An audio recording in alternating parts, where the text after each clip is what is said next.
Pernah kepikiran nggak gimana sih keberuntungan itu sebenarnya terjadi? Kita sering banget kan ngomongin soal ini, tapi mungkin kita salah kaprah selama ini. Ternyata keberuntungan itu jauh lebih bisa kita ciptakan daripada yang kita kira. Nih, ada kutipan keren banget dari filsuf Romawi, Seneca. Katanya, keberuntungan adalah apa yang terjadi ketika persiapan bertemu dengan kesempatan. Nah, kalimat ini bakal jadi pegangan kita. Keberuntungan itu bukan cuma untung-untungan, tapi sebuah titik temu yang bisa kita rekayasa. Coba deh kita lihat contoh nyata yang luar biasa. Bayangin, Harrison Ford. Sebelum dia jadi Han Solo atau Indiana Jones yang legendaris itu, dia seorang tukang kayu. Serius. Suatu hari, ada sutradara muda namanya George Lucas yang nyewa dia buat bikin lemari di lokasi syuting. Dan pertemuan itu, boom, langsung mengubah hidupnya selamanya. Tapi coba kita jeda sebentar. Apa itu benar-benar murni keberuntungan? Apa dia cuma kebetulan aja gitu, ada di tempat yang pas, di waktu yang pas? Atau jangan-jangan ada sesuatu yang lebih besar di baliknya? Oke, biar paham, kita harus mulai dari langkah pertama. Kita bongkar dulu mitos soal keberuntungan. Banyak dari kita kan mikirnya keberuntungan itu kayak menang lotre ya kan? Sesuatu yang pasif yang tiba-tiba jatuh dari langit. Padahal kenyataannya jauh lebih aktif dari itu dan bisa kita kendalikan. Jadi apa dong keberuntungan yang sebenarnya? Nah, ini dia intinya. Anggap aja kayak resep dengan 3 bahan utama. Peluang yang muncul acak, bakat yang kita asah terus, dan kerja keras yang kita lakuin. Keberuntungan sejati itu muncul pas ketiga bahan ini nyampur dengan sempurna. Dan yang lebih seru lagi, ini bukan sekedar definisi loh. Ini tuh kayak rumus yang bisa kita pakai. Sebuah persamaan keberuntungan dengan 3 bagian yang hebatnya sebagian besar bisa kita kontrol. Yuk kita bedah satu persatu.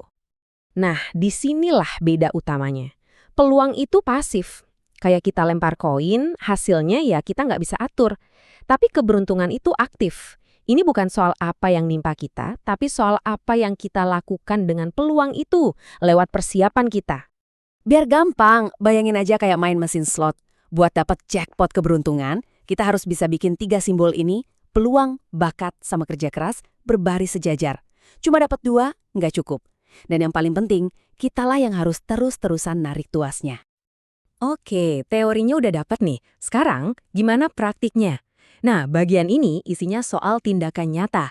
Gimana caranya kita secara aktif mancing keberuntungan biar datang, yaitu dengan ngembangin bakat dan etos kerja yang pas. Oke, kita lihat satu eksperimen psikologi yang terkenal banget. Bayangin ya, Anda diminta nonton video ini, tugasnya gampang.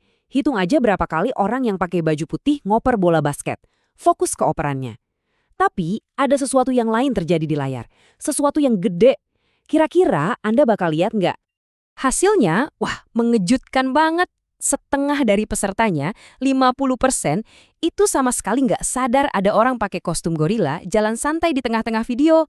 Bahkan gorilanya sempat berhenti buat nepuk-nepuk dada loh. Mereka benar-benar nggak lihat saking fokusnya sama tugasnya. Terus, apa artinya ini buat kita? Gorila tadi itu ibarat peluang tak terduga dalam hidup. Kalau kita terlalu fokus sama satu tujuan yang sempit, kita bisa jadi buta sama peluang emas yang sebenarnya ada di depan mata. Nah, orang yang beruntung, itu perhatiannya lebih fleksibel. Mereka selalu siap buat ngelihat gorila yang lewat.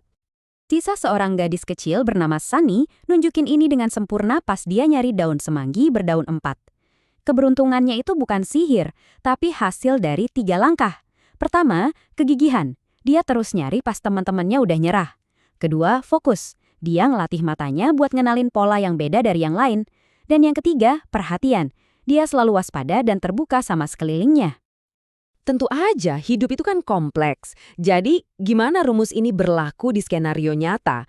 Gimana soal keuntungan kecil yang kalau ditumpuk jadi besar? Atau bahkan pas kita lagi kena apa yang kelihatannya kayak nasib buruk? Mari kita lihat. Saya punya teka-teki nih buat Anda. Kalau saya kasih pilihan, mau 1 miliar rupiah tunai sekarang juga, atau 1 koin 100 perak yang nilainya bakal jadi 2 kali lipat setiap hari selama sebulan. Pilih yang mana? Coba pikirin baik-baik, karena jawabannya bakal nunjukin kekuatan luar biasa dari keberuntungan kecil yang terus bertumbuh. Awalnya, koin 100 perak itu kayaknya nggak ada apa-apanya ya. Bahkan di hari ke-15 aja, nilainya baru sekitar 1,5 jutaan. Tapi, disinilah keajaiban compounding bekerja. Pas masuk hari ke-30, Koin kecil itu udah bertumbuh jadi lebih dari 53 miliar rupiah. Ini bukti nyata gimana keberuntungan kecil yang konsisten bisa jadi sesuatu yang raksasa. Terus gimana sama nasib sial? Nah, seringkali nasib sial itu justru keberuntungan yang lagi nyamar. Bayangin jadi penulis Lee Child. Anda baru aja dipecat dari kerjaan TV. Wah, itu bisa jadi hari paling buruk sedunia kan? Tapi buat dia, momen itu justru jadi kesempatan.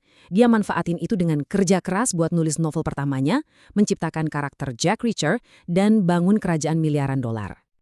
Oke, kita sampai di ide penutup yang bakal mengubah cara Anda ngelihat masa depan. Lupakan soal punya peta hidup yang kaku. Buat benar-benar menciptakan keberuntungan, kita itu butuh kompas. Coba dipikirin bedanya. Peta itu ngasih kita rute yang udah pasti. Kalau kita belok dikit, wah dianggap nyasar. Beda sama kompas. Kompas itu cuma ngasih arah umum.